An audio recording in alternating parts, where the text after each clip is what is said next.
Hello everyone welcome back to my channel Lily's Kitchen cuisine.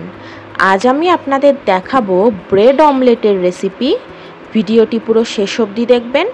भालो लागले अवश्यई like comment share करबेन और एरकम आरो नतून प्रिपारेशन्स देखार जोन्नो चैनलटाके सबस्क्राइब करते भुलबेन ना। तो शुरू करा जाक। रास्तार धारे এই রকম ব্রেড অমলেট আমি প্রথমবার দেখেছিলাম। তখন তো জানতাম না যে এভাবেও বানানো যায়। তারপর তো দেখা মাত্রই বাড়িতে এসে মায়ের কাছে বায়না যে এই রকম ব্রেড অমলেটই আমাকে বানিয়ে দিতে হবে। তখন মা আমার কথা না শুনে থাকতে পারে নাকি। আর একটুও দেরি না করে তখন মা আমার জন্য এইটা সন্ধ্যাবেলায় জলখাবারে বানিয়ে দিয়েছিল। তো চলুন দেখে নিন এটা বানানোর জন্য কি কি লাগছে। যেহেতু ব্রেড অমলেট তাই প্রথমে ডিমের গোলাটা বানিয়ে নিতে হবে। তার জন্য একটা পাত্রে দিয়ে দিচ্ছি পরিমাণ মতো নুন, দিয়ে দেব একটু লঙ্কা গুঁড়ো আর 1 চিমটে মতো হলুদ গুঁড়ো, দিয়ে দেব সামান্য মরিচ গুঁড়ো আর অল্প চিলি ফ্লেক্স, তবে চিলি ফ্লেক্সটা অপশনাল। আর দিয়ে দিতে হবে পেঁয়াজ কুচি, টমেটো কুচি, ধনেপাতা কুচি আর কাঁচা লঙ্কা কুচি। ঝালটা আপনাদের মতো বুঝে অ্যাড করবেন। এরপর ডিম অ্যাড করে দিতে হবে। আমরা এখানে 3টে ডিম ইউজ করেছি, আপনারা হেডওয়াইজ সেই বুঝে ডিম ব্যবহার করবেন। এবার ভালো করে মিক্স করে নিতে হবে।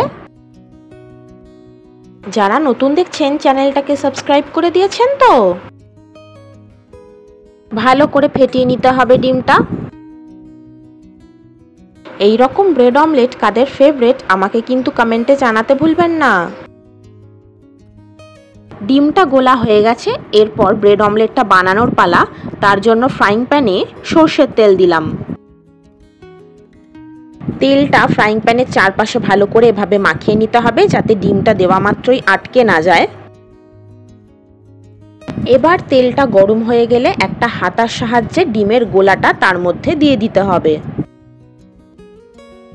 যতটা বড় করে গোল করা যায় সেই বুঝেই ডিমের ব্যাটারটা দিতে হবে। এরপর ডিমের গোলাটাকে প্যানের চারপাশে ভালো করে ছড়িয়ে দিতে হবে। চেষ্টা করবেন ভেজিটেবলসগুলো যাতে এই ডিমের গোলাটার মিডিলের পোর্শনেই থাকে, কারণ ব্রেডটা এখানে মাঝখানে থাকবে, তাই খাওয়ার সময় খেতেও ভালো লাগবে।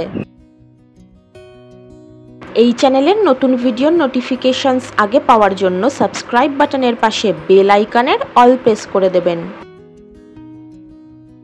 এবার দুটো পাউরুটি এইভাবে ডিমের গোলার ওপর বসিয়ে দিতে হবে। এখানে আমরা হোয়াইট ব্রেড ইউজ করেছি, আপনারা চাইলে ব্রাউন ব্রেডও ব্যবহার করতে পারেন। এবার পাউরুটির ওপর আর ডিমের চারপাশে চিলি ফ্লেক্স ছড়িয়ে দিতে হবে। চিলি ফ্লেক্সটা আমরা এখানে কম করেই দিয়েছি, তবে যদি কারোর ভালো লাগে বেশি করে অ্যাড করতে পারেন। এরপর ডিম আর পাউরুটির ওপরে চিজ গ্রেট করে দিতে হবে। এখানে আমরা নর্মাল চিজ ব্যবহার করেছি, কেউ চাইলে মজারেলাও ইউজ করতে পারেন। আমি তো একটু হলেও চিজ লাভার, তাই যখন চিজটা গ্রেট করে দেওয়া হচ্ছিল মাকে আমি বলছিলামই যে সবটাই শেষ করে দাও, কিন্তু কি করার, ফিট তো থাকতেই হবে, তাই কিছুটা বকাও খেয়ে নিলাম মায়ের থেকে। যারা এখনো চ্যানেলটাকে সাবস্ক্রাইব করেননি দেরি কিসের, ঝটপট করে ফেলুন। এরপর এক্সট্রা ডিমের গোলাটার যে অংশগুলো বেরিয়ে থাকছে সেগুলো পাউরুটির ওপরে ভাঁজ করে আর একটা পাউরুটিকে আর একটা পাউরুটির মাথায় তুলে দিতে হবে, মানে স্যান্ডউইচের মতো। এই যে দেখুন, এখানে কেয়ারফুলি ফলো করলেই বুঝতে পারবেন যে কিভাবে ওপরে তোলা হয়েছে একটা পাউরুটিকে আর একটা পাউরুটির ওপর। এই প্রসেসটা একটু ট্রিকি, তাই খুব সাবধানে করতে হবে, কিন্তু একটু মেস হলে ক্ষতি নেই। এরপর আরও কিছুক্ষণ উল্টে পাল্টে সেঁকে নিতে হবে যাতে ভেতরের চিজটা পুরোপুরি গলে যায়। ডিমের কোন কোন রেসিপি আপনাদের বেশি ভালো লাগে আমাকে কমেন্টে জানাবেন। দেখতেই পাচ্ছেন ভালোভাবে সেঁকা কমপ্লিট, ভেতরে চিজও মেল্ট হয়ে গেছে, তার মানে আমাদের bread omelette ready to serve. সসের সাথে গরম গরম এইরকম ব্রেড অমলেট পেলে আর কি চাই। ছুটির দিনে ব্রেকফাস্টে বা কাজ থেকে ফিরে সন্ধ্যের জলখাবারে যদি এই রকম গরম গরম ব্রেড অমলেট আমাকে সার্ভ করা হয় সসের সাথে, তাহলে তো আর কোনো কথাই নেই, রোজই খাবো পারলে প্রায় এটা। আর বাচ্চাদের স্কুলের টিফিনে দিলে তো আরোই সুবিধে, বাড়িতে কোনো এক্সট্রা টিফিন আর ফেরত আনবেই না, সব চেটেপুটে খেয়ে নেবে। তো কেমন লাগলো আপনাদের? আশা করি ভালো লেগেছে আজকের এই রেসিপি। ট্রাই করে অবশ্যই কমেন্টে জানাবেন। আর লিলিস কিচেন কুইজিনকে কিন্তু ইনস্টাগ্রামেও ফলো করতে ভুলবেন না। হ্যান্ডেল লিঙ্ক এই ভিডিওর ডেসক্রিপশন বক্সে দেওয়া আছে। Thanks for watching.